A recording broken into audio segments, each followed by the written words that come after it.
हाँ जी। हेलो। क्या हाल चाल है? बढ़िया हो? बढ़िया हो, बढ़िया हो, बढ़िया। वाह, गुड। लास्ट टाइम कहाँ थे? Consignment account. कंसाइनमेंट अकाउंट में एंट्रीज हो चुकी थी, स्टॉक की वैल्यूएशन बाकी थी, है ना? स्टॉक वाली जर्नल एंट्री बाकी है, ऐसा ही है कुछ। चलो ठीक है फिर। अकाउंटिंग एंट्रीज करवाई थी, और अकाउंटिंग एंट्रीज के अंदर जो जो मिस्टर एक्स है, जो कंसाइनर है, जो दिल्ली में रहता है, वो दिल्ली में जो बिजनेस करता है उसके लिए trading and P and L account बनाता है। और उसने लखनऊ में अपने एजेंट को बिठाया जिसको कंसाइनी बोला गया है। उस बिजनेस से जो भी प्रॉफिट लॉस होगा उसे निकालने के लिए एक स्पेशल अकाउंट जिसका नाम क्या है? Consignment account. कंसाइनमेंट अकाउंट बनाया गया है उस बिजनेस के लिए। ठीक है जी। तो यहां पर जो माल खरीदा जाता है उसमें से कुछ गुड्स लखनऊ ट्रांसफर कर दिया जाता है। अब दिल्ली जो खर्चे होंगे, इनकम होगी डायरेक्ट और इनडायरेक्ट, वो तो ट्रेडिंग पी एंड एल में आएगी। और लखनऊ वाले जो एक्सपेंस है और माल भेजा है, डायरेक्ट इनडायरेक्ट एक्सपेंस है, वो सारा कंसाइनमेंट अकाउंट में आएगा। दिल्ली वाला नेट प्रॉफिट तो आएगा ही आएगा, कंसाइनमेंट वाला जो नेट प्रॉफिट है वो भी दिल्ली वाले पी एंड एल में ट्रांसफर हो जाएगा। तो दिल्ली वाला जो पी एंड एल है वो टोटल नेट प्रॉफिट शो करेगा, जिसके अंदर दिल्ली का और लखनऊ का दोनों का शामिल होगा। ठीक। इस पूरे काम के लिए लखनऊ वाले बिजनेस के लिए एक स्पेशल अकाउंट खोला जाता है। उसका ट्रेडिंग पी एंड एल रख देते तो थोड़ी कंफ्यूजन हो जाती, तो इसलिए उसका नाम स्पेशली क्या रख दिया गया? Consignment account. क्योंकि कंसाइनमेंट बिजनेस है तो कंसाइनमेंट अकाउंट रख दिया। अगर ब्रांच का बिजनेस होता तो ब्रांच अकाउंट रख देते, अगर हायर परचेज का होता तो हायर परचेज अकाउंट रख देते। तो जिस तरह का बिजनेस होता है उसी तरह का नाम रख दिया जाता है। एक बच्चा बोला सर दिक्कत क्या थी? Trading P and L Lucknow, trading P and L Hisar, ऐसे लिख दो। तो ऐसे लिखा जा सकता था, लेकिन जब आपको बिजनेस का नेचर पता है, क्योंकि आगे आगे कई तरह के बिजनेस शुरू हो जाते हैं, कहीं कंसाइनमेंट का बिजनेस है, कहीं अच्छा एजेंसी भी अलग होती है, एजेंसी का बिजनेस है, कंसाइनमेंट का बिजनेस है, ब्रांच का बिजनेस है। इस तरह से अलग अलग फिर उनके नाम ही रख देते हैं सीधा, branch account, consignment account, agent account, इस तरह से करके। ठीक है। तो इस काम के लिए जो भी खर्चा और इनकम है उसे कंसाइनमेंट अकाउंट में डेबिट और क्रेडिट किया गया। अगर लखनऊ माल भेजा है तो लखनऊ की परचेज हो गई तो कंसाइनमेंट को डेबिट किया गया, लखनऊ की सेल हो गई तो कंसाइनमेंट को क्रेडिट किया गया। अगर कोई खर्चे हुए हैं चाहे डायरेक्ट हो चाहे इनडायरेक्ट तो कंसाइनमेंट अकाउंट को डेबिट किया गया। ठीक है। इनकम हुई है तो कंसाइनमेंट अकाउंट को क्रेडिट किया गया। कंसाइनी अपनी बुक में सिर्फ सैलरी और कमीशन ही दिखाएगा, या फिर माल बेचने से जो पैसा आएगा वो उसने मिस्टर एक्स को यानी कंसाइनर को देने, वो वाले पैसे दिखाएगा। लास्ट में हम फाइनल सेटलमेंट कर लेंगे। उतनी बात तब तक लास्ट तक हुई थी हमारी। ठीक है, चलिए। सर हाँ जी। सर जो डायरेक्ट एक्सपेंसेस होते हैं वो कंसाइनर कर रहा है हाँ जी। अपनी अपनी प्लेस पे। जैसे सेलिंग एक्सपेंसेस होते हैं, पैकिंग, वो कंसाइनमेंट अकाउंट में कैसे लिख रहा है? नहीं, इस बिजनेस से रिलेटेड जो भी डायरेक्ट या इनडायरेक्ट एक्सपेंस होंगे वो कंसाइनमेंट अकाउंट में लिखे जाएंगे। लिखने कैसे? लिखने का मतलब लेकिन क्या हो? सर वो कंसाइनर कर रहा है तो ट्रेडिंग में आने चाहिए। ओके, अच्छा। नहीं नहीं, कौन कर रहा है इस पे मैटर नहीं है, किस काम पे किया जा रहा है वो मैटर है। देखो, ये हो गया और ये हो गया। अब क्या हुआ, ये जो है ना, ये कंसाइनर जो है ये दो काम करता है, एक दिल्ली के अंदर कर रहा है और एक लखनऊ में काम कर रहा है। तो इसके इस बिजनेस से रिलेटेड जो भी खर्चे हैं वो कंसाइनमेंट में आएंगे, इस बिजनेस से रिलेटेड जो भी है वो ट्रेडिंग पी एंड एल में आएंगे। इसका नेट प्रॉफिट अलग होगा, इसका नेट प्रॉफिट अलग होगा, लास्ट के अंदर इसका नेट प्रॉफिट इसमें मर्ज हो जाएगा तो ये टोटल नेट प्रॉफिट आ जाएगा। तो इस बिजनेस से रिलेटेड सारे खर्चे चाहे कंसाइनर पे करे चाहे कंसाइनी पे करे, क्योंकि मुझे इसका अलग से प्रॉफिट लॉस निकालना है, इसीलिए जब मुझे इसका प्रॉफिट लॉस अलग से निकालना है तो सारे खर्चे इसमें डालने पड़ेंगे। ट्रेडिंग पी एंड एल में तो मिक्स हो जाएंगे दोनों बिजनेस के। फिर मैं ये बना किस ले रहा हूँ? ठीक है ना? सर जो मिस्टर एक्स है वो कंसाइनर है दिल्ली में भी और लखनऊ में भी। कोई लेक्चर तो मिस नहीं हुआ आपका? एक कोई लेक्चर मिस नहीं हुआ? तो वो तो एक ही है, ऐसी कोई आत्मा थोड़ी है वो कि दो। वो मिस्टर वाई के लिए ही कंसाइनर है, मिस्टर एक्स कंसाइनर ही है। वो चाहे यहाँ मान लो चाहे यहाँ मान लो, ये कंसाइनर है ये कंसाइनी है, ये माल भेजने वाला है ये माल पाने वाला है। बिजनेस मिस्टर एक्स का है तो खर्चे और इनकम सारी की सारी एक्स की होंगी। वाई के साथ तो सैलरी कमीशन का एग्रीमेंट है, वो अपने खर्चे सैलरी कमीशन सारे काट कर बाकी पेमेंट भेज देगा। अजीब सा सवाल था बस। इसको दोबारा पूछो अगर समझ नहीं आया हो तो। आ गया हूँ।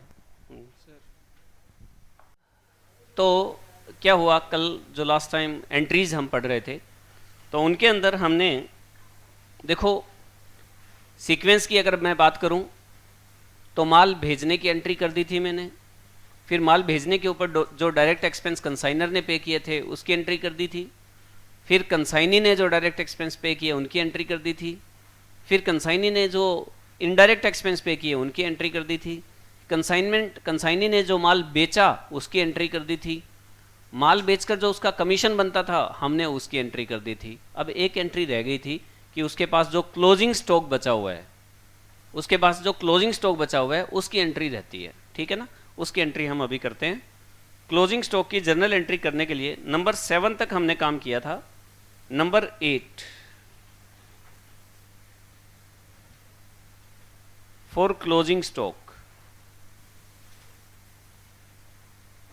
विद कंसाइनी, कंसाइनी के पास पड़ा है ना, विद कंसाइनी, कंसाइनी के पास क्लोजिंग स्टॉक पड़ा है। तो सबसे पहले तो क्या करेंगे, valuation of closing stock, valuation of closing stock, valuation of closing stock. हाँ जी, मुझे ये बताइए 80% माल बिक गया था ना, तो सबसे पहले तो ये बताइए कॉस्ट ऑफ क्लोजिंग स्टॉक कितनी है। Cost of closing stock,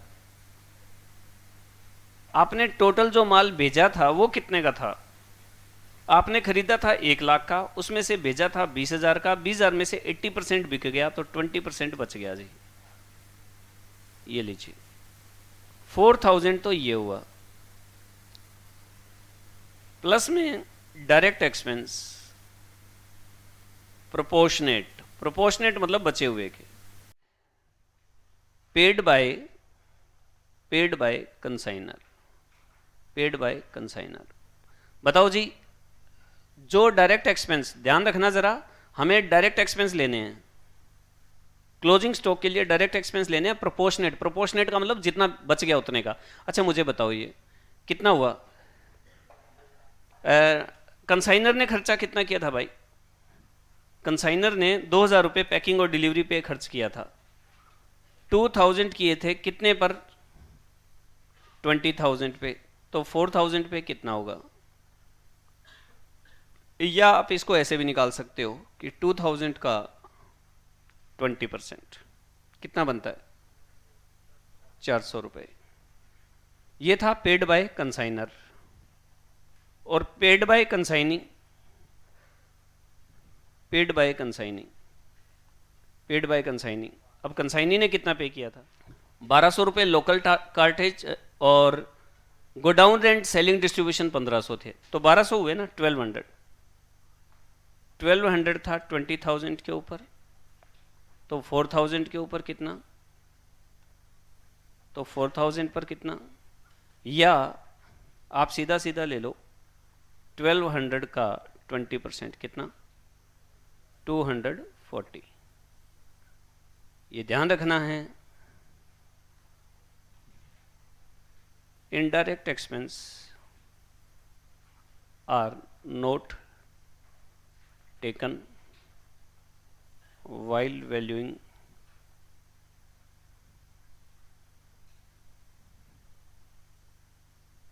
closing stock।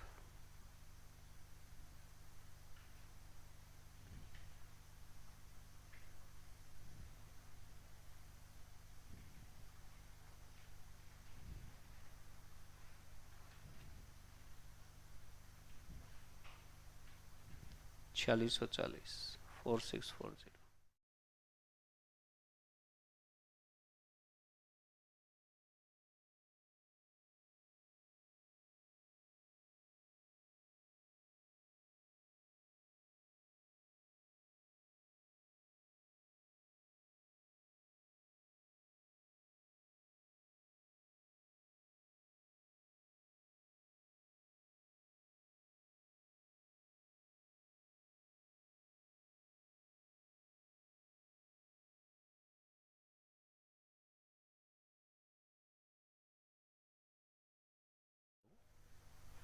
Done हो गया जी। अब इसकी जर्नल एंट्री क्या करोगे, देखो बी पार्ट जर्नल एंट्री। जब क्लोजिंग स्टॉक की बात होती है तो पहला काम क्या होता है, वैल्यूएशन करना, और फिर एंट्री क्या होगी भाई, एंट्री पता है किसकी बुक्स में होगी, सिर्फ और सिर्फ एक्स की बुक में। आपका स्टडी मटेरियल लिखता है stock on consignment account debit, या आप इसे लिख सकते हो stock with consignee account debit. Consignee के पास पड़ा है हमारा, लेकिन पड़ा किसके पास है, कंसाइनी के पास। टू कंसाइनमेंट अकाउंट, अरे टू कंसाइनमेंट क्यों करते हैं भाई, यस स्टॉक की एंट्री वहां भी तो स्टॉक टू ट्रेडिंग करते थे, तो यहां पर भी स्टॉक टू ट्रेडिंग कर रहे हैं, ट्रेडिंग की जगह क्या लिखना है, कंसाइनमेंट अकाउंट, दैट्स इट। हाँ जी 4640। लेकिन जो हमने लाइन खींची हुई थी आपको ध्यान होगा, books of consignee, books of consignee,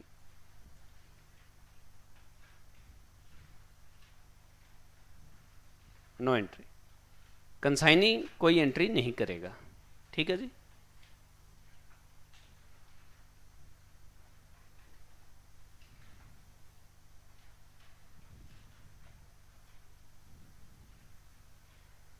sir हाँ जी, सर स्टॉक ऑन कंसाइनमेंट को स्टॉक विद एजेंट या फिर अनसोल्ड स्टॉक भी लिख सकते हैं ना। स्टॉक विद एजेंट और नहीं, देखो एजेंट का तो नामकरण कर दिया कि कंसाइनी है, तो एक तो कंसाइनी लिखो। सोल्ड स्टॉक, अनसोल्ड स्टॉक तो दिल्ली का भी हो सकता है, जो आपने 1 लाख का, वैसे हाँ जी, ये लिखते तो अनसोल्ड स्टॉक। ना ना अनसोल्ड फिर कॉमन हो जाएगा ना, आपको ये हिंट देना पड़ेगा कि ये कंसाइनमेंट बिजनेस से रिलेटेड है, इसलिए। अब दिल्ली में, अब देखो आप दिल्ली में आपने 1 लाख का माल खरीदा, उसमें से 20 का आपने लखनऊ भेज दिया, 80,000 का दिल्ली है ना, तो दिल्ली में आपकी क्या गारंटी है कि सारा बिक जाएगा, हो सकता है वहाँ 90% बिके, 72,000 वाला 10% वहाँ बचा हुआ है, तो कैसे आइडेंटिफाई करेंगे कि अनसोल्ड दिल्ली वाला है या ये वाला है, तो कंसाइनमेंट आपको हाईलाइट करना पड़ेगा ताकि वो सीधा कंसाइनमेंट अकाउंट में चला जाए, क्योंकि एंट्रीज करने वाली बुक्स एक ही हैं, उससे फिर कोई ट्रेडिंग पीएनएल में जा रहा है, कोई कंसाइनमेंट अकाउंट में जा रहा है, ठीक है ना। अच्छा ये भी ध्यान रखना, ये भी ध्यान रखना, जब बैलेंस शीट में स्टॉक दिखाया जाता है ना, तो फिजिकल लेवल और नॉन फिजिकल लेवल ये दो तरीके होते हैं। अब बताओ ये माल फिजिकल लेवल पे हमारे पास पड़ा है या नहीं पड़ा, नहीं पड़ा, ये नॉन फिजिकल है। तो जब हम एक चैप्टर करेंगे इन्वेंट्री, एक चैप्टर करेंगे इन्वेंट्री, तो इन्वेंट्री के अंदर बैलेंस शीट में स्टॉक दिखाएंगे, तो स्टॉक के कई तरीके होंगे। स्टॉक इन हैंड, हमारे पास कितना पड़ा है, स्टॉक इन ट्रांजिट, जैसे माल खरीद लिया और रास्ते में है तो फिजिकली तो नहीं पड़ा मेरे पास, तो उसे बोलते हैं गुड्स इन ट्रांजिट, वो अलग लिखेंगे।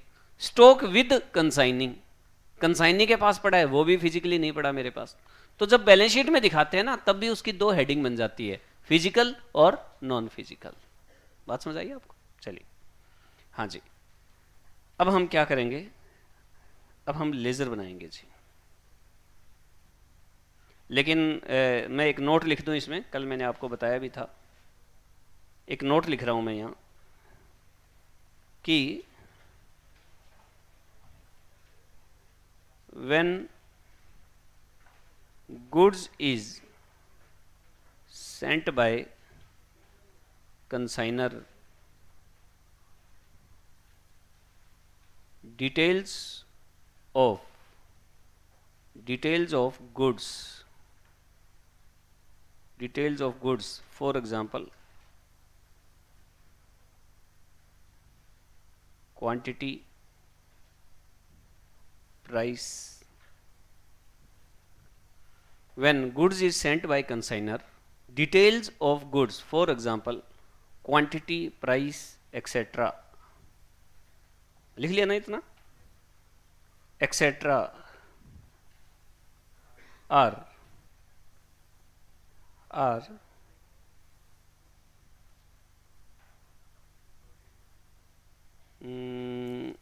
detailed in a document called pro forma invoice,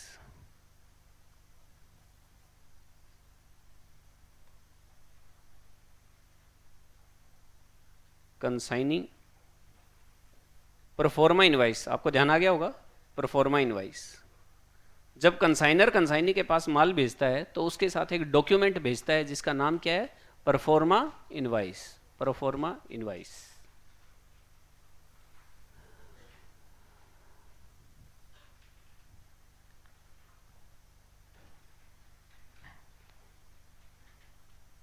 consigning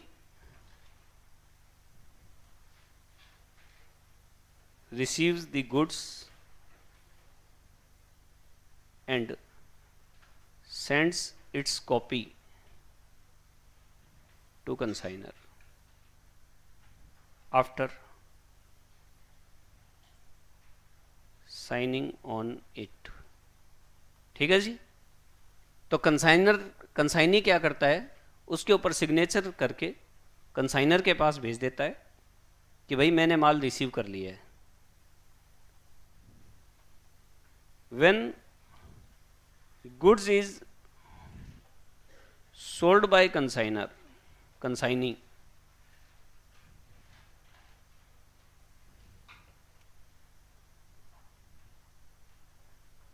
details of goods sold, expense incurred by consignee,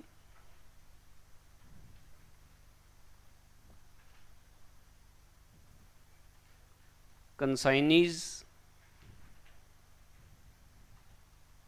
salary and commission, and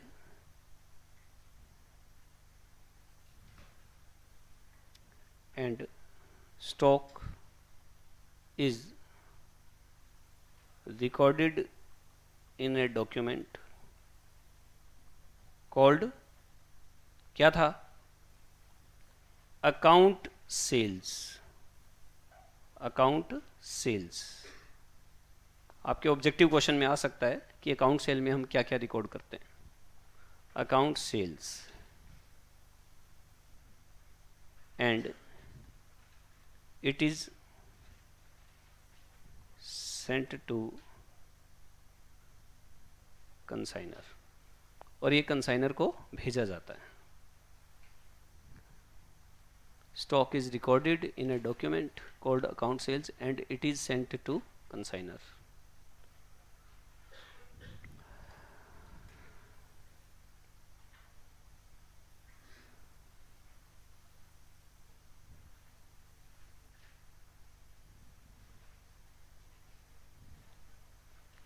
अब एक काम करो, जितनी भी एंट्रीज आज और कल के अंदर हुई है सारी एक बार पढ़ लो अच्छे से। अच्छा, स्टॉक की एंट्री कर दी या नहीं की? एंट्री कर दी है। चलो अच्छे से रीडिंग ले लेंगे उसकी पूरी एंट्रीज को सीक्वेंस के अंदर। मैं लेजर करवा रहा हूँ ताकि हमारे माइंड में रहे सारी चीजें।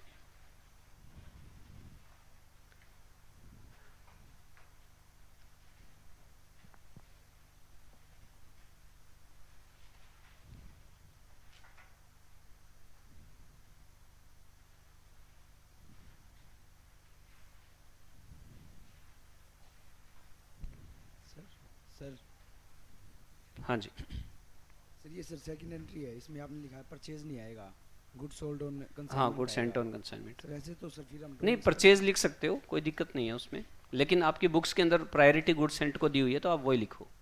ऐसे तो सर हम ड्राइंग में भी लिख सकते हैं, गुड्स विड्रॉन बाय प्रोप्राइटर। कहाँ पर? ऐसे तो ड्राइंग्स पर्सनली निकाले हैं गुड्स, हाँ, तो उसमें भी तो लिख सकते हैं। क्या लिखेंगे? Drawings to goods taken by proprietor, तो टू परचेज लिखेंगे। Yes sir. नहीं, पता है क्या, वहाँ ब्रांच नहीं है, वहाँ पर्टिकुलर बिजनेस चल रहा है, वहीं सारा काम हो रहा है। यहाँ तो इससे बाहर चला गया ना मामला। और सर ठीक है, और एक बात मैं बता दूं, आप अकाउंट्स यहाँ पढ़ रहे हैं, ये एक फ्रेमिंग है। आप इस फ्रेम से बाहर जाकर अपने बिजनेस में कुछ भी लिखना चाहिए लिखो, कौन रोक रहा है? प्रॉब्लम तो या तो कानून के अंदर आएगी या इनकम टैक्स में आएगी। उन लोगों के अपने रूल्स हैं, वहाँ तुम्हारी चलनी नहीं।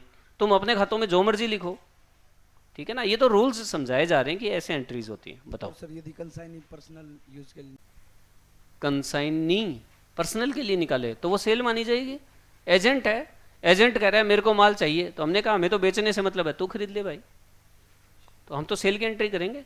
कमीशन एग्रीमेंट में जैसा होगा वैसे करेंगे, ठीक है ना। हाँ जी, अब ज़रा ध्यान दें, अब हम लेज़र बनाएंगे। हाँ जी, तो सर जो कंसाइन रख लेगा सर, तो वो भी सेम एंट्री करेगा अपनी बुक्स में, अगर वो भी रख हाँ, लेता है परचेज सेल, यस, उसी की सर। हाँ हाँ बिल्कुल। और जैसे सर अभी स्टॉक की बताई आपने सर, उसके लिए जैसे सर लखनऊ अलग शहर से, जैसे मुंबई, इनके अलग अलग नाम लिखा होता है सर, मुंबई कंसाइनमेंट हाँ, account. Consignment account, Lucknow consignment account, Mumbai consignment account, Bangalore consignment account, yes. ऐसे ही जब ब्रांच का बिजनेस होता है तो Nagpur branch, Bombay branch, Calcutta branch, ऐसे लिखा होता है।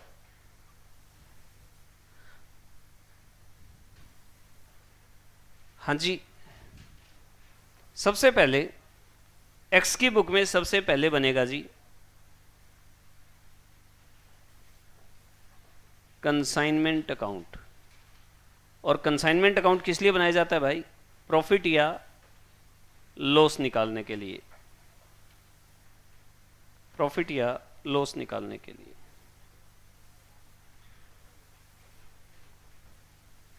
डेबिट, क्रेडिट,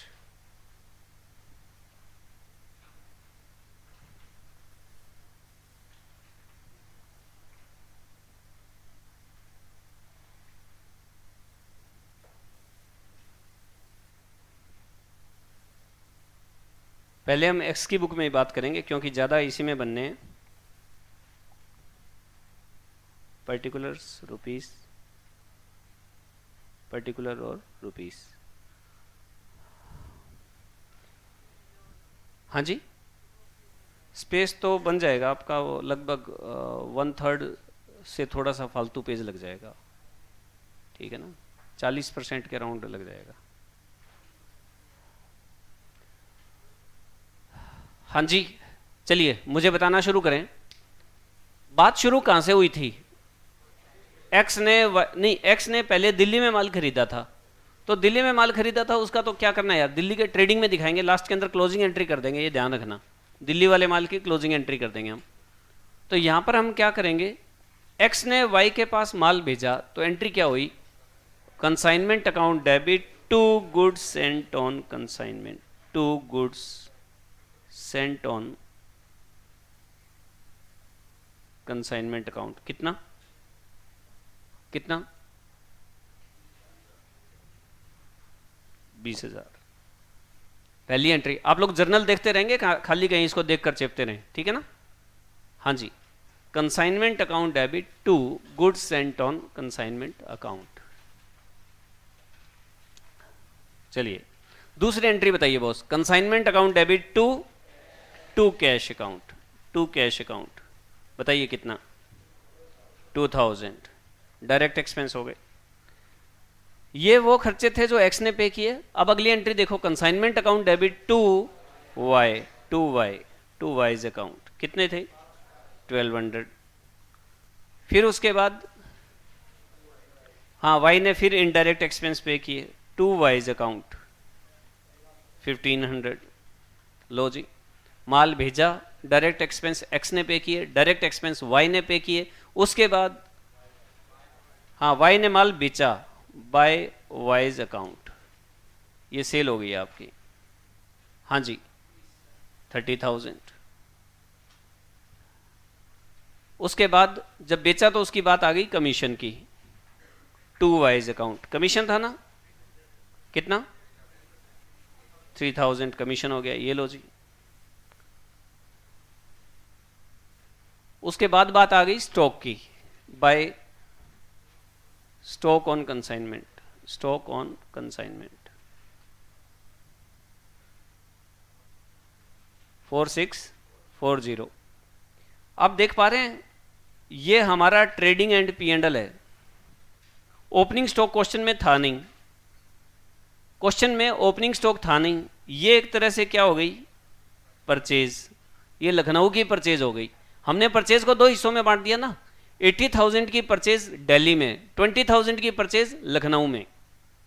हमने परचेज को दो हिस्सों में डिवाइड कर दिया। चलिए, ये क्या है, डायरेक्ट एक्सपेंस जो एक्स ने पे किए। ये कौन से हैं, डायरेक्ट एक्सपेंस जो वाई ने पे किए। ये है इनडायरेक्ट एक्सपेंस जो वाई ने पे किए, और ये है कमीशन वाई का। ये देखो, ये क्या है? सेल। और ये क्या है? Closing stock. बताओ ट्रेडिंग पी एंड एल की लुक आ रही है कि नहीं आ रही? आ रही है ना? Opening stock, purchase, direct expense, indirect expense, sale, closing stock, सारा का सारा ट्रेडिंग पी एंड एल है।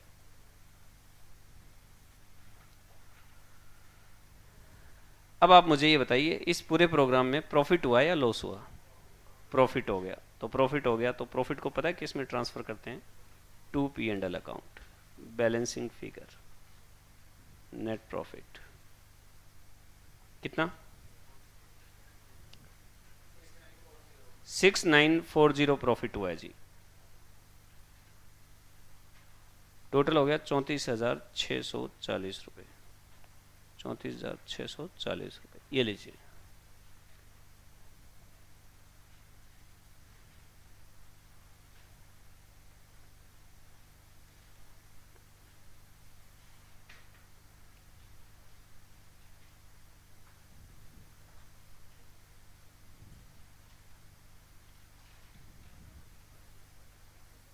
सर हाँ जी सर।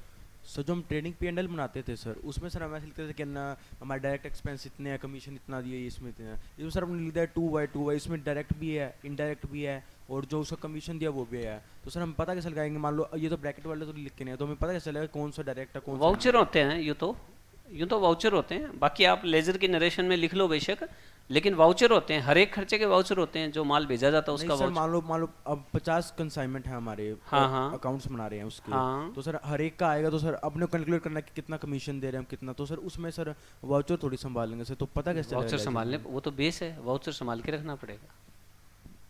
वाउचर तो संभाल कर रखना पड़ेगा। तो इसमें सर मतलब 2YY लिखेंगे सारों में जो भी एक्सपेंस हुआ। हाँ, लेजर की नरेशन होती है, आप ब्रैकेट में लिख दें बेशक, डायरेक्ट एक्सपेंस, इनडायरेक्ट एक्सपेंस। लेकिन आप जर्नल में आप नरेशन लिखते हो, वहाँ से पता चल जाता है कि कौन से का खर्चा है, वो डिटेल हो जाती है। सीए होता किस लिए? ऑडिटिंग के लिए होता है ना भाई, ये काम कर रखा है, इसकी वेरिफिकेशन कहाँ से करवाएगा? वो लिखा होता है वहाँ पर। जर्नल की नरेशन इसलिए लिखी जाती है कि एंट्री की किस लिए गई है। उसका एविडेंस आपको देखना हो तो वाउचर ही देखना पड़ेगा, ठीक है ना। आगे आप ऑडिटिंग पढ़ेंगे ग्रुप 2 के अंदर, तो वहाँ पर आपको पता चल जाएगा कि हम किए गए अकाउंट्स को वेरीफाई कैसे करते हैं, ठीक है ना, उसके सोर्सेज क्या क्या होते हैं। चलिए, हाँ जी। अब एक बात बताओ, हमने कौन सी एंट्री की थी? अभी अभी नंबर एंट्री की थी 8। पता है आपको, एक एंट्री और हो गई, 9 नंबर एंट्री और हो गई भाई, 9 नंबर एंट्री और हो गई। क्या? हाँ, for net profit. Net profit की एंट्री हो गई, consignment account debit to P and L account, consignment account debit to P and L account 6940 6940 being profit on consignment transferred to profit and loss account at Delhi। ये लीजिए,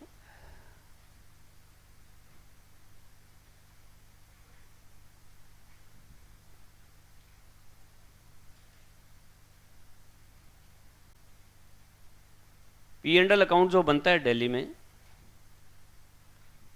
उसमें आप क्या कर देंगे? By consignment account 6940। ये भाई ना तो ये खाता बनाएगा और ना ये एंट्री करेगा। इसको क्या मतलब है यार प्रॉफिट लॉस से? इसको अपनी सैलरी से मतलब है, कमीशन से मतलब है, और जो ये खर्चे कर रहा है उससे मतलब है।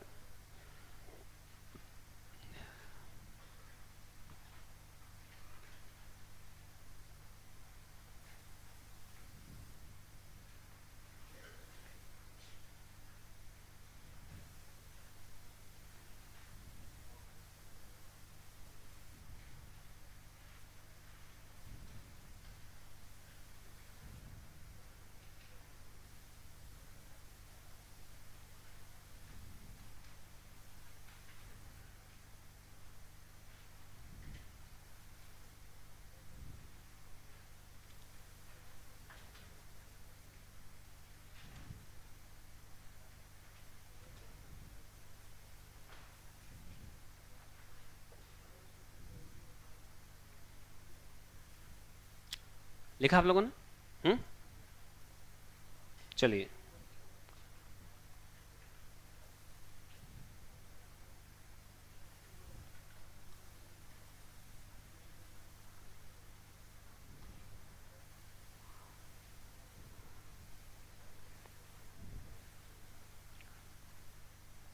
यस, एंट्री नंबर 10 सुनिए।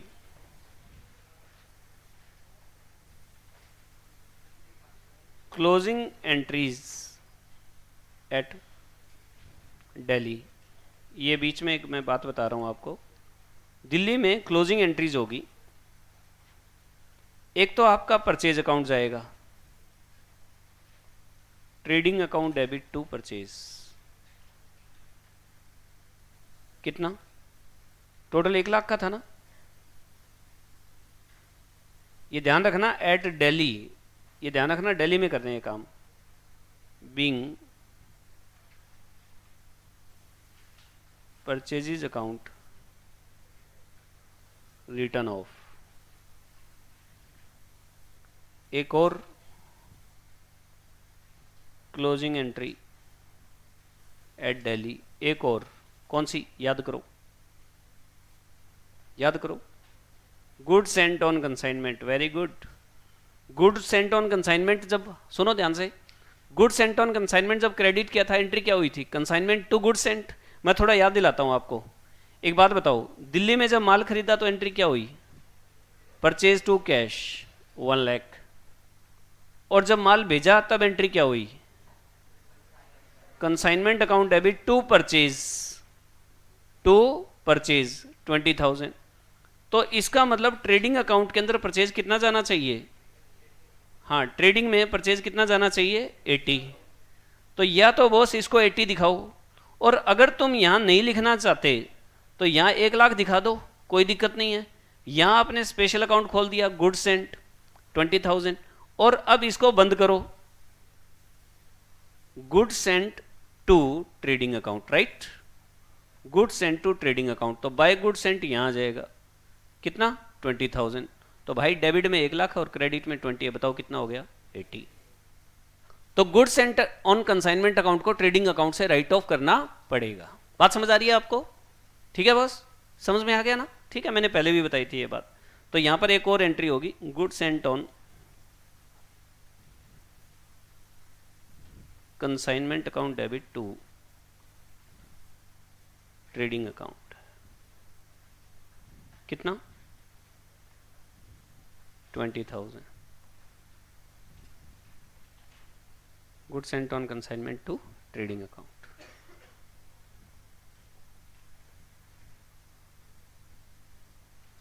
अब ट्रेडिंग अकाउंट दिल्ली वाला क्या कहेगा?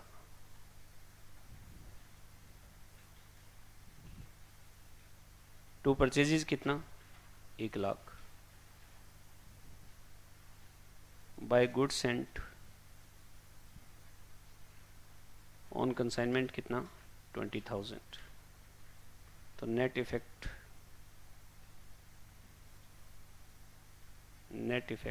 80,000। यानी दिल्ली के लिए परचेज कितनी है? 80,000। दिल्ली के लिए जो आपकी परचेज है वो 80,000 है।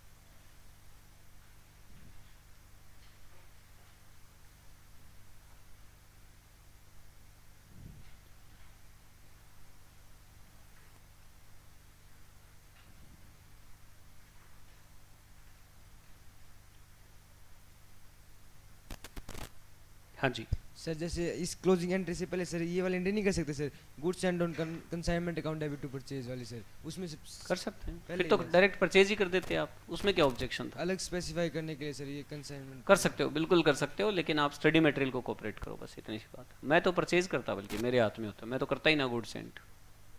ठीक है ना? हाँ जी, बिल्कुल सही है, समझो सभी चीज़ों को, करो वैसे जैसा स्टडी मटेरियल करता है, ठीक है, उसको उसके साथ चलना है अपने को। हाँ, गलत चीज़ को फॉलो नहीं करना, भाई कोई गलती हो, भाई वो लिख रहा हो सेल्स अकाउंट रियल अकाउंट है, तो भाई काट के ठीक करो, भाई ये गलत है, ठीक है। हाँ जी, अब बताओ, एक तो देखो, ये तो चलो बातें मैंने सब्सिडी में बता दी, एक तो कंसाइनमेंट अकाउंट बनेगा एक्स की बुक में, एक तो कंसाइनमेंट अकाउंट बनेगा प्रॉफिट या लॉस निकालने के लिए, और कौन सा अकाउंट बनेगा, अरे यार एक और ये भी तो बनेगा, good sent on consignment account, good sent on consignment account भी तो बनेगा, अभी अभी जिसकी बात की है मैंने, ये देखो डेबिट व क्रेडिट व रुपल्ली। तो देखना गुड सेंट ऑन कंसाइनमेंट में क्या लिखते हो, बाय कंसाइनमेंट अकाउंट, कितना 20,000, और क्लोज करने के लिए क्या लिखते हो, टू ट्रेडिंग अकाउंट। ये लीजिए, ये क्या है, ये है क्लोजिंग, ये है क्लोजिंग। चलिए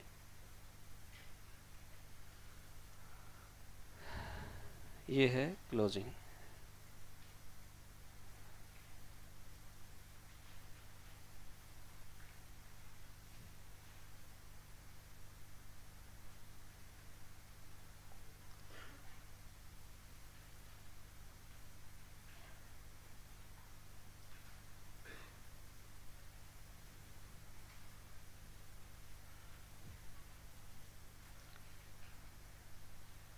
यस नंबर 1 लिख दिया था क्या हमने, ये नंबर 1, ये नंबर 2 और नंबर 3, बताना जरा और कौन सा अकाउंट बना आपकी एंट्रीज में, बार बार और क्या नाम आ रहा है, कैश तो देखो इकट्ठा बनेगा, दिल्ली का और लखनऊ का कैश अकाउंट इकट्ठा ही बनेगा क्योंकि बैलेंस शीट में इकट्ठा जाना है। प्रॉफिट लॉस की बात करें, हाँ एक्स के साथ किसकी डीलिंग हो रही है, कंटिन्यू वाई की। अब मैं वाइज अकाउंट बनाता हूं, wise account, yes wise account, wise account, ये लीजिए। अच्छा मैं आपको एक बात बताऊं, देखो मैं एक शॉर्टकट बताता हूं, कई बार है ना ऑब्जेक्टिव टाइप क्वेश्चन में वाई का अकाउंट का फाइनल सेटलमेंट पूछा जाता है। हेलो एक काम, हाँ एक बार आप अपना क्वेश्चन पे आइए, क्वेश्चन के ऊपर आ जाइए जहां आपने एग्जाम्पल लिखा हुआ है, जहां आपने एग्जाम्पल लिखा हुआ है।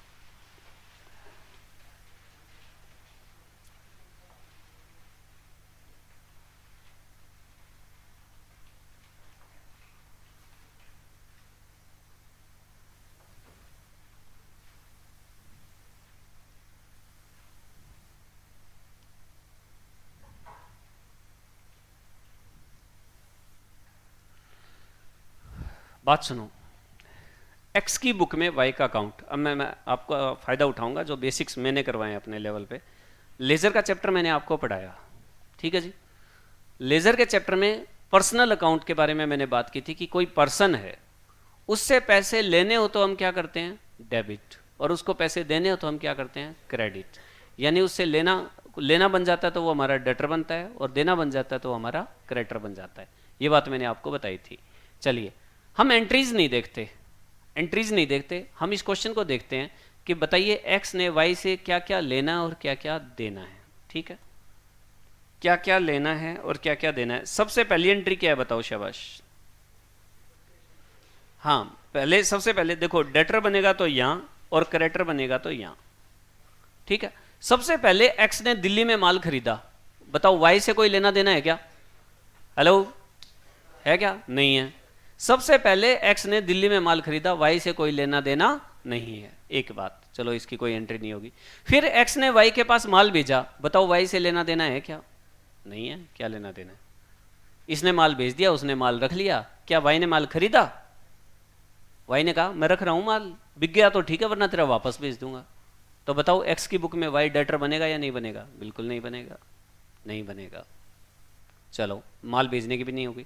फिर एक्स ने खर्चा किया, देखो तुम्हारी नोटबुक के अंदर, फिर एक्स ने खर्चा किया, डायरेक्ट एक्सपेंस किए 2000, बताओ वाई की सेहत पर असर पड़ेगा या नहीं पड़ेगा, बोलो नहीं पड़ेगा। क्यों, एक्स ने खर्च किए हैं, वाई से क्या हिसाब किताब है, न वाई से लेने हैं न वाई को देने हैं।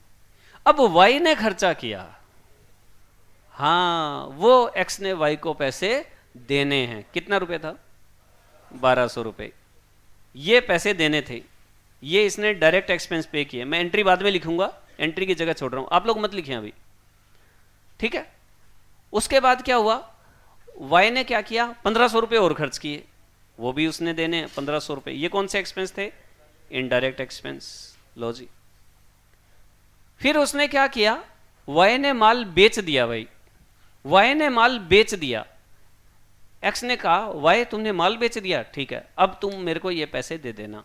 तो एक्स के लिए वाई क्या बन गया, डेटर। कितने से, 30,000।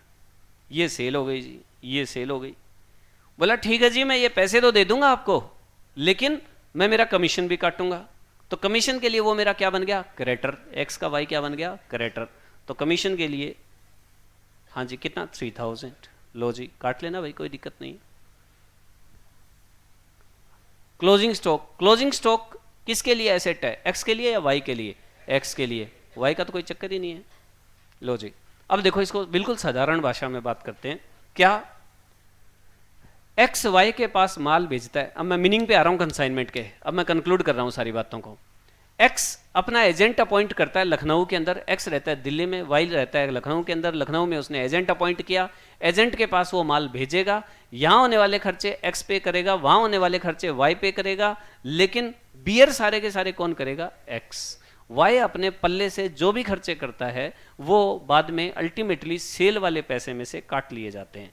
सेल में से 1200 रुपये ये कटेंगे, 1500 रुपये ये कटेंगे, ठीक है जी।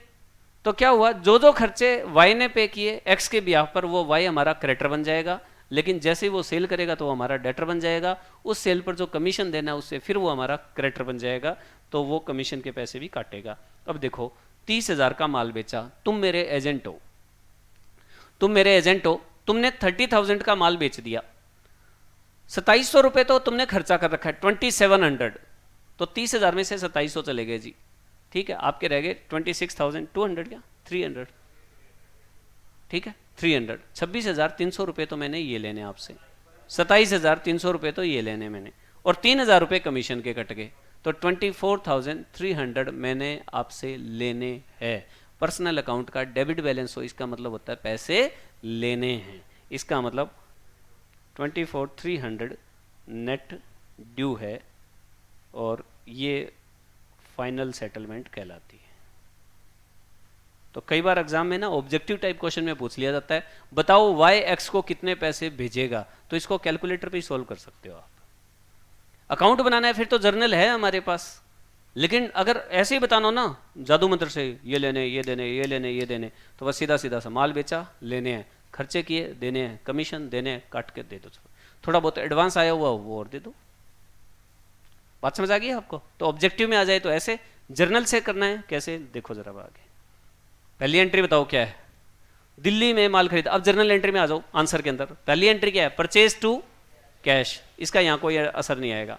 दूसरी एंट्री क्या है, कंसाइनमेंट टू गुड्स सेंट, इसका भी असर नहीं आएगा। तीसरी एंट्री क्या है, कंसाइनमेंट टू कैश, इसका भी नहीं आएगा। चौथी एंट्री क्या है, consignment to Y, by consignment, by consignment account. Fifth entry क्या है, consignment to by, by consignment. फिर एंट्री क्या है बोलो, वाई टू कंसाइनमेंट, सेल होगी ना। लो जी, फिर क्या है, consignment to Y, by consignment account, ये लो जी, और बस क्या खत्म।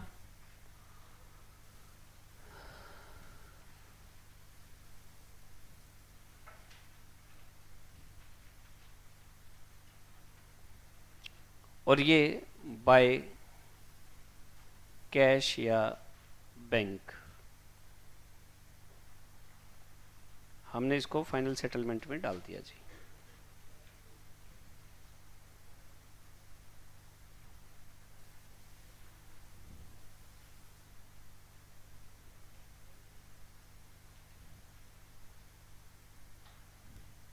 टोटल बताइए 30,000।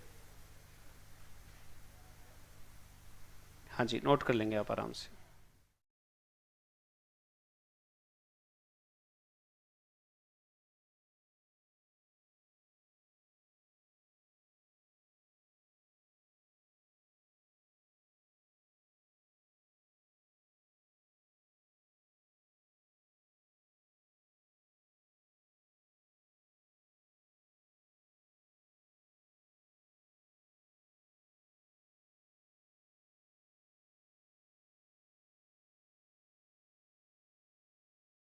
हाँ जी बोलिए। सर ये कैश बैंक की जगह बैलेंस नहीं आना चाहिए? हाँ बिल्कुल, मैंने ये माना है कि उनके बीच में फाइनल सेटलमेंट हो गई है। आप बैलेंस सीडी लिख भी सकते हैं कि अभी फाइनल सेटलमेंट नहीं हुई है, ठीक है, मैंने एज्यूम किया, ठीक है। और कोई बात? बस ठीक है। हाँ जी, अब मुझे बताइए, और आपको क्या लगता है एक्स की बुक में और खाता खुलना चाहिए? एक कंसाइनमेंट का खुल गया, पहली एंट्री क्या थी? कंसाइनमेंट, फिर गुड सेंट भी हो गया, फिर साथ में वाई घूम रहा था साथ साथ, वो भी कर दिया, वो दिल्ली वाली परचेज उसका भी रोक काट दिया हमने। और देखो एक्स की बुक में और क्या रह गया ऐसा जो हमें रिकॉर्ड करना चाहिए? क्या? कैश। कैश को छोड़ दो, कैश दिल्ली की और वो इकट्ठी बनेगी, कैश बैलेंस हमारे पास नहीं है तो कैश अकाउंट हम नहीं बनाएंगे। यस, और देखो स्टॉक अकाउंट, स्टॉक अकाउंट बना देते हैं। वैसे स्टॉक अकाउंट बनाने की चीज़ें, स्टॉक में टू कंसाइनमेंट, बैलेंस सीडी, बस खत्म।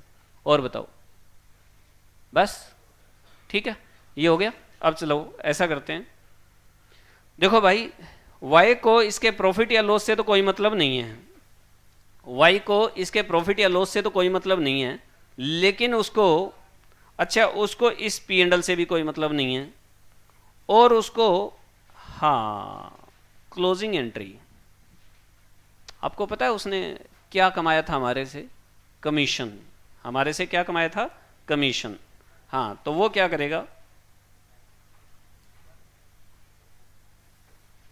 Closing entry for commission. Y क्या करेगा? अपने पर्सनल पी एंडल के अंदर कमीशन को क्लोज करेगा। एंट्री क्या होगी भाई? Commission account debit to P and L account. किसका? वाई का। बताना कितना था? 3000। Being commission account return off, being commission account return off, लीजिए being commission account return of.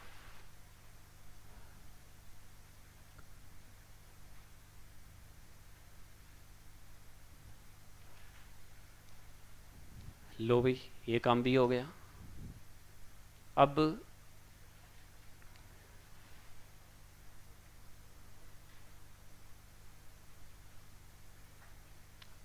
ये ध्यान रखना है, वाई का पी एंडल है, कहीं एक्स में घुसपैठ करवा दो। सर एक्स क्यों दिखाएगा वाई का कमीशन? वाई का अपना पी एंडल है, उसमें कमीशन दिखाएगा वो। लीजिए, और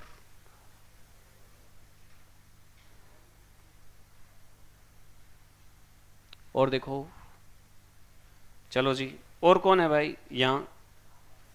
क्लोजिंग एंट्री इसकी तो कर दी हमने, ये ट्रेडिंग भी, गुड सेंट, ये इसको कोई मतलब नहीं है इस गुड सेंट से। हाँ, ये इसकी बुक में किसका अकाउंट आएगा?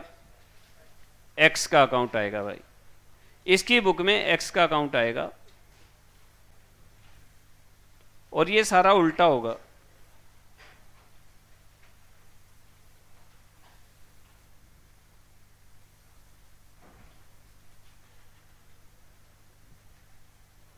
Debit credit rupees rupees particulars particulars. हाँ जी, अब बताओ, y के लिए x डेटर बनेगा तो इधर, और क्रेडिटर बनेगा तो इधर। अब बताइए बात शुरू कहां से होती है? y के यहां ट्रांजैक्शन कहां से शुरू हुई? y ने गुड्स रिसीव किया, तो जैसे ही y ने गुड्स रिसीव किया, तो क्या वो x को अपना क्रेडिटर बना लेगा? नहीं, कोई परचेज थोड़ी है जो क्रेडिटर बना लेगा, नहीं। फिर x ने खर्चा किया तो उसकी एंट्री y करेगा? नहीं, नहीं करेगा। y ने खर्चा किया तो x उसका क्या बन गया? डेटर। कितने कितने एक्सपेंस किए? 1200। ये देखो अपोजिट साइड में आ रहा है, डायरेक्ट एक्सपेंस। फिर इसने इनडायरेक्ट एक्सपेंस भी किए 1500। फिर इसने माल बेच दिया तो क्रेडिटर बन गया 30,000, और फिर इस पर कमीशन बन गया तो डेटर हो गया कमीशन। फिर फिर फिर फिर बस खत्म। लो भाई, एंट्री क्या की होगी इसने? ये 1200 रुपये जब खर्च किए तो एंट्री की थी X2 कैश, इसकी भी एंट्री की थी X2 कैश, और यहाँ की थी बाय कैश, और यहाँ पर की थी टू कमीशन अकाउंट। लो जी, अब फाइनल सेटलमेंट कितना बना था वो? 300 टू कैश या to bank. Balancing figure final settlement.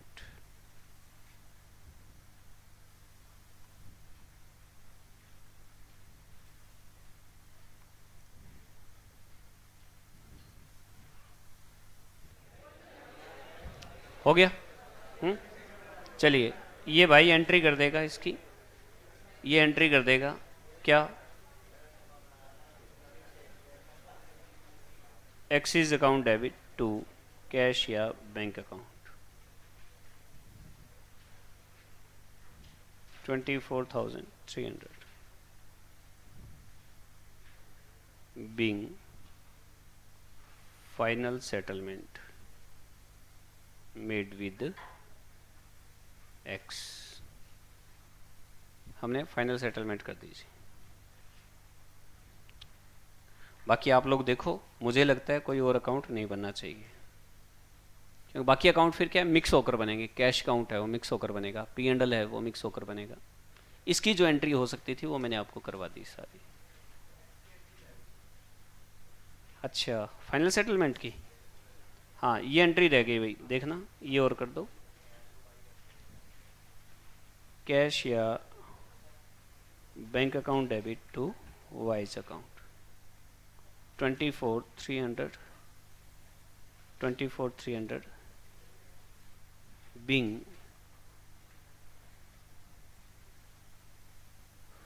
final settlement made with Y।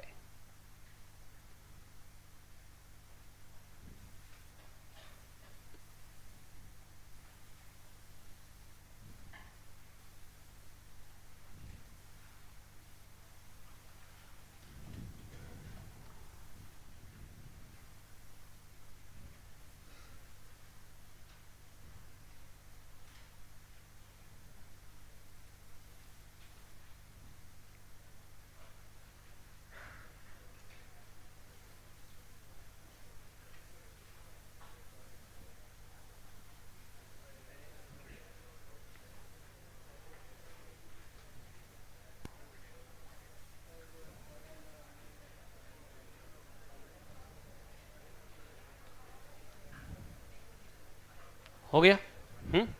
चलिए,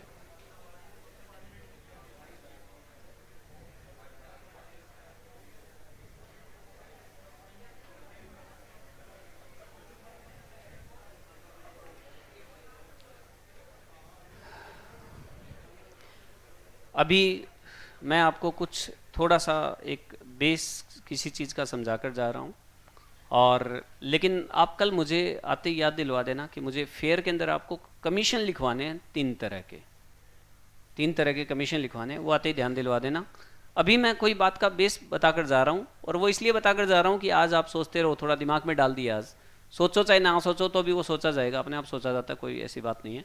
और कल फिर हम उसके ऊपर डिटेल में बात करके फिर हमारे प्रैक्टिकल क्वेश्चन शुरू होंगे। आज का होमवर्क यही रहेगा, जो जो टॉपिक्स मैंने करवाए हैं क्लास के अंदर वो सारे स्टडी मटेरियल से पढ़ने हैं। हेडिंग लिखी हुई है आपके स्टडी मटेरियल में कि भाई ये अकाउंट सेल का टॉपिक है, ये इसका जर्नल एंट्री है, ये उसका एवेल्यूएशन ऑफ क्लोजिंग स्टॉक है, ऐसे सारी चीज़ लिखी हुई है अलग अलग। तो जो हेडिंग नहीं करवाई वो आपको नहीं पढ़नी, जैसे इनवाइस प्राइस मैंने नहीं करवाया, और अब नॉर्मल लॉस के बारे में थोड़ा बताकर भेज रहा हूँ मैं इसको, ठीक है। तो जो जो बात लिखी हुई है स्टडी मटेरियल से अच्छे से पढ़नी है।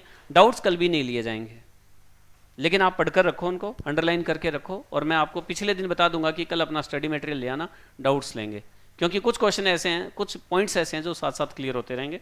सुनिए भाई, अब मैं आपको कुछ समझाने जा रहा हूँ जिसका आपकी नोटबुक से कोई लेना देना नहीं है। होमवर्क में यह है कि इसी क्वेश्चन को अच्छी तरह से करके आना है, आपने खुद करके देखना कि आपको हर एंट्री समझ आई या नहीं आई। ये क्वेश्चन पूरा हो गया है, बेसिक जर्नल एंट्रीज पूरी हो गई हैं, अब थोड़ी एक दो चीज़ें एडवांस सी आएंगी, फिर चैप्टर खत्म हो जाएगा।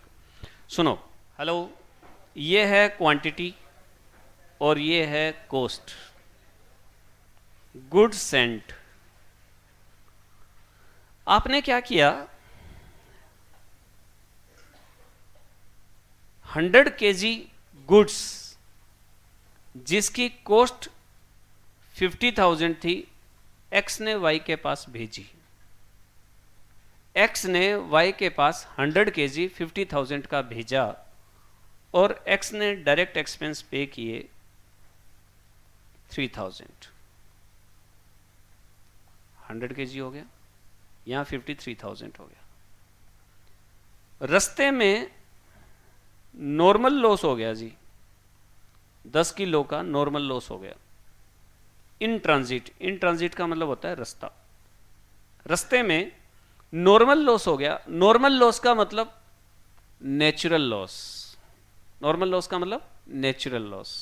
नेचुरल लॉस मतलब एक बच्चा साइकिल चला रहा था, साइकिल चलाता चलाता चलाता चलाता चलाता एकदम से मोड़ आया, मुड़ा और मुड़ते ही गिर गया। गिरते ही फिर उठा और फिर ऐसे झटकाए, कपड़े वपड़े रो रहे। फिर 2-4 लोग आ गए इधर उधर से, बेटा चोट तो नहीं लगी, बेटा चोट तो नहीं लगी, दिखा दिखा दिखा, ये कपड़ा फट गया। बोले अंकल चोट किस चीज से? बोले बेटा तू गिर गया। बोले नहीं अंकल मैं तो उतरता ही ऐसे हूं। ये उसके उतरने का स्टाइल है। कहने का मतलब है वो जो बच्चा गिरा ना, उसके जो कपड़े गंदे हुए और ये सारा, ये नॉर्मल लॉस था उसके लिए। क्यों? रूटीन में होता रहता है सर, जब भी उतरना हो गिर जाता है, फिर खड़ा हो गया, चलो जी। क्या ये नॉर्मल लॉस है? कई बच्चों की प्रॉब्लम होती है, सर्दियों में प्रॉब्लम होती है, सर बड़ी प्रॉब्लम चल रही है, नहाते वक्त गिल्ला हो जाता हूं, उसका नॉर्मल लॉस है। ठीक है, मतलब बेचारे का दिमाग इतना ही है। इंटेलिजेंट लोग क्या करते हैं, टुंटी बंद करके नहा लेते हैं, तो वो नॉर्मल लॉस भी बचा लेते हैं। आपके घर में आपकी मदर चाय बनाती है, आप चाय बनाओगे, 2 कप पानी डालोगे, आपको कहा गया कि 2 कप चाय बना दो, 2 कप पानी डालोगे और दूध, चीनी, चाय पत्ती डालोगे, वो बनेगा 1 कप। क्यों? 1 कप भाप बन के उड़ गया। आपकी मम्मी इंटेलिजेंट है, वो ढक्कन लगा देती है उसके ऊपर, वो उस नॉर्मल लॉस को भी बचा लेती है। आप 2 कप चाय बनानी हो तो 3 कप पानी डालते हैं ताकि वो भाप बनकर उड़ जाए, तो कम से कम 2 कप तो बच जाए।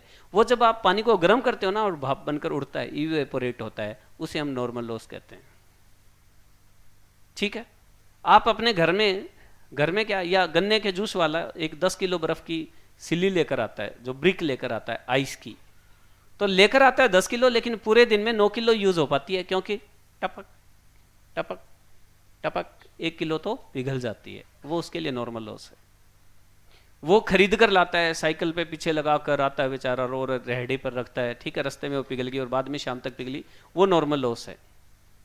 ठीक है, वो अलग बात है कि रास्ते में कहीं इधर उधर ध्यान भटक गया बेचारे का और कहीं गिर गया और वो बर्फ की सिल्ली भी इधर उधर नाली में गिर गई, उसका एक टुकड़ा टूटकर नाली में गिर गया कहीं, वो अब नॉर्मल लॉस है, वो दुर्घटना है, वो नेचुरल नहीं है। हाँ, वो अलग बात है कि वो नाली से उठाकर धोकर, नहीं इसमें उस बात का तो कोई लेना देना ही नहीं है। जैसे गोलगप्पे खाते हो तो वो,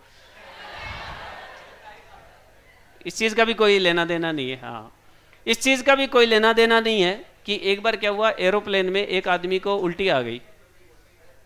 ठीक है, उसने पॉलीथीन में कर दी, फिर पूरे हवाई जहाज में सारों को उल्टी आ गई।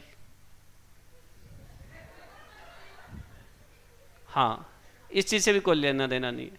क्या हुआ, उस आदमी को उल्टी आ गई, उसने लिफाफे में डाली उल्टी, तो एक औरत ने कहा आए वो उल्टी पी गया, फिर सबको आ गई।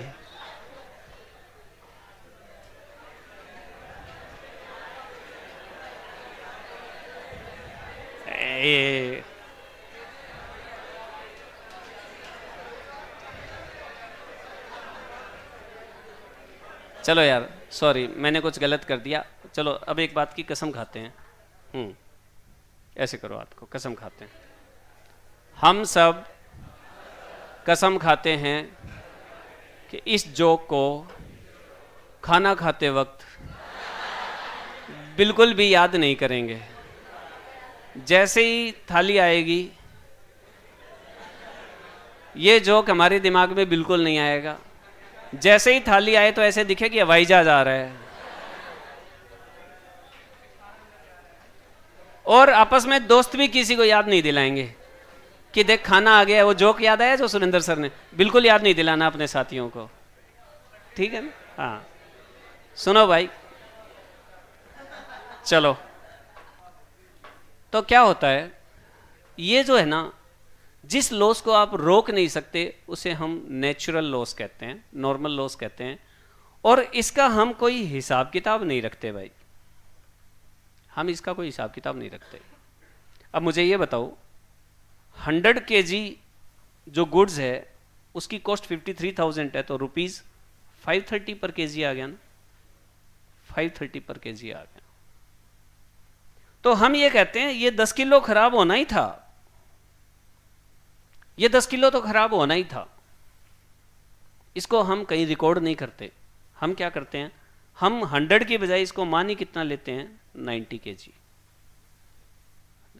गन्ने के जूस वाले को अगर 9 kg आइस चाहिए तो वो 10 kg लेकर आएगा, क्योंकि उसको पता है 1 किलो पिघल जाती है। बात समझ आ गई ना? ठीक है। अगर आपको 2 कप चाय चाहिए तो आप 3 कप चढ़ाएंगे ताकि वो इवेपोरेट हो जाए, तो 2 तो बच जाए। बात समझ आ रही है आपको? ठीक है। तो यहाँ क्या है, यही हम कितनी मान लेंगे, 53,000। अब मुझे ये बताओ इसका रेट क्या पड़ गया। अब इसको मैं 90 से डिवाइड करूंगा, डिवाइड करके बता दो।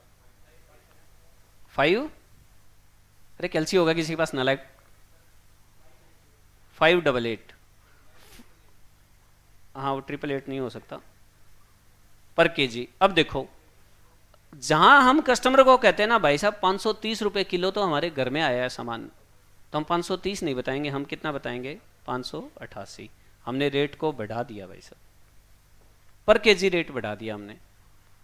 जो हमारा नॉर्मल लॉस होता है ना, उसकी कसर हम कस्टमर से ही निकाल लेते हैं, हम अपने पल्ले से पे नहीं करते।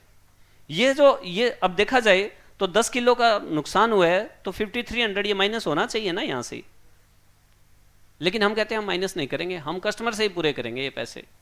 जहां हम कस्टमर को कहते थे कि 530 पर केजी है, वहां पर हम कस्टमर को करेंगे 588 पर केजी है। यानी नॉर्मल लॉस की वैल्यूएशन हिसाब किताब नहीं लगाते हम, नॉर्मल लॉस को सिर्फ हम क्या करते हैं, कॉस्ट पर यूनिट बढ़ा देते हैं। ठीक है। तो इसका मतलब अगर इसमें से 50 केजी माल बिक जाता है तो 40 केजी बच गया ना आपके पास क्लोजिंग स्टॉक। तो क्लोजिंग स्टॉक पता है कैसे निकालेंगे, 53,000 था, 100 का नहीं 90 का, तो 40 का कितना होगा, मतलब या यूं कह दो इसको 588 इंटू 40।